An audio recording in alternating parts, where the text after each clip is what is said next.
ಪಾಕಿಸ್ತಾನದ ಇಸ್ಲಾಮಾಬಾದ್ನಲ್ಲಿ ನಡೆದಂತಹ ಶಾಂತಿ ಸಂಧಾನ ವಿಫಲವಾಗಿದೆ. ಅಮೆರಿಕ ಹಾಗೆ ಇರಾನ್ ನಡುವೆ ನಡೆದಂತಹ ಸಂಧಾನ ಸಭೆ ಸಂಪೂರ್ಣವಾಗಿ ಫೇಲ್ ಆಗಿರುವಂಥದ್ದು. America ಹಾಕಿದ್ದಂತಹ ಅಣ್ವಸ್ತ್ರ ನಿಬಂಧನೆಗೆ ಸುತಾರಾಮ್ ಒಪ್ಪಿಲ್ಲ Iran. ಅಣ್ವಸ್ತ್ರವನ್ನ ಹೊಂದಬಾರದು ಅಂತ ನಿಬಂಧನೆಯನ್ನ ಹಾಕಿದ್ದಂತಹ ಅಮೆರಿಕ ಆದರೆ ನ್ಯೂಕ್ಲಿಯರ್ ಬಾಂಬ್ ಹೊಂದದೇ ಇರೋದಕ್ಕೆ ಒಪ್ಪಲೇ ಇಲ್ಲ ಇರಾನ್. ಈ ಸಭೆಯಲ್ಲಿ ನ್ಯೂಕ್ಲಿಯರ್ ಬಾಂಬ್ ತಯಾರಿಕೆಯ ಪಟ್ಟನ್ನ ಸಡಿಲಿಸಿಲ್ಲ. ಹೀಗಾಗಿ 21 ಗಂಟೆಗಳ ಕಾಲ ನಡೆದಂತಹ ಮ್ಯಾರಥಾನ್ ಸಭೆ ಸಂಪೂರ್ಣವಾಗಿ ವಿಫಲವಾಗಿರುವಂಥದ್ದು. ಶಾಂತಿ ರಾಜಿ ಸಂಧಾನ ಮಾತುಕತೆ ನಡೀತಾ ಇತ್ತು ಅಮೆರಿಕ ಹಾಗೂ ಇರಾನ್ನ ನಡುವೆ. ಪಾಕಿಸ್ತಾನದ ಮಧ್ಯಸ್ಥಿಕೆಯಲ್ಲಿ ಮ್ಯಾರಥಾನ್ ಸಭೆಗಳು, ಸರಣಿ ಸಭೆಗಳು ನಡೆದುವು. ಅಲ್ಲಿ 21 ಗಂಟೆಗಳ ಕಾಲ ಸಭೆಗಳು ನಡೆದರೂ ಕೂಡ ಯಾವುದೇ ರೀತಿಯ ಫೈನಲ್ ಡಿಸಿಷನ್ ಅನ್ನ ತೆಗೆದುಕೊಳ್ಳೋದಕ್ಕೆ ಆಗಿಲ್ಲ.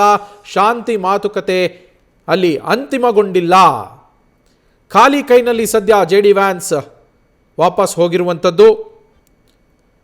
ಇತ್ತ ಇರಾನ್ ಕೂಡ ತನ್ನ ನಿಲುವಿನಿಂದ ಹಿಂದೆ ಸರಿದಿಲ್ಲ.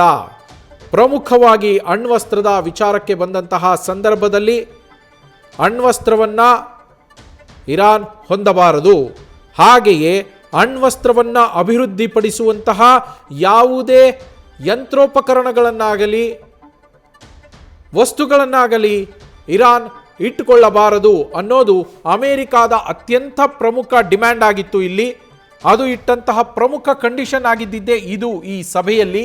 ಆದರೆ ಇದಕ್ಕೆ ಇರಾನ್ ಸುತಾರಾಮ್ ಒಪ್ಪಿಗೆಯನ್ನ ಕೊಟ್ಟಿಲ್ಲ. ಯಾವುದೇ ಕಾರಣಕ್ಕೂ ನಾವು ಅಣ್ವಸ್ತ್ರವನ್ನ ಹೊಂದದೇ ಇರುವುದಿಲ್ಲ, ಈ ಅಣ್ವಸ್ತ್ರ ಕಾರ್ಯಕ್ರಮ ಏನಿದೆ ನಮ್ಮದು ಅದನ್ನು ನಾವು ನಿಲ್ಲಿಸೋದಿಲ್ಲ ಅಂತ ತನ್ನ ನಿಲುವಿಗೆ ಇರಾನ್ ಕೂಡ ಬದ್ಧವಾಗಿಯೇ ಇದ್ದಿದ್ದರಿಂದ ಅಮೆರಿಕ ಹಾಗೆ ಇರಾನ್ನ ನಡುವೆ 21 ಗಂಟೆಗಳ ಕಾಲ ಮ್ಯಾರಥಾನ್ ಸಭೆಗಳು ನಡೆದರೂ ಕೂಡ ಶಾಂತಿ ಸಂಧಾನ ಆಗಲಿಲ್ಲ. ಶಾಂತಿ ಸಂಧಾನ ವಿಫಲವಾಗಿದೆ. ಶಾಂತಿ ಮಾತುಕತೆ ಸಂಪೂರ್ಣವಾಗಿ ಫೇಲ್ಯೂರ್ ಆಗಿರುವಂಥದ್ದು, ಸಂಪೂರ್ಣವಾಗಿ ವಿಫಲವಾಗಿದೆ. ಅಮೆರಿಕ ಖಾಲಿ ಕೈನಲ್ಲಿ ಹೊರಟಿದೆ. ನ್ಯೂಸ್ ಫಸ್ಟ್ ನಿರ್ಭೀತಿಯಿಂದ ನಿಮ್ಮ ಪರವಾಗಿ.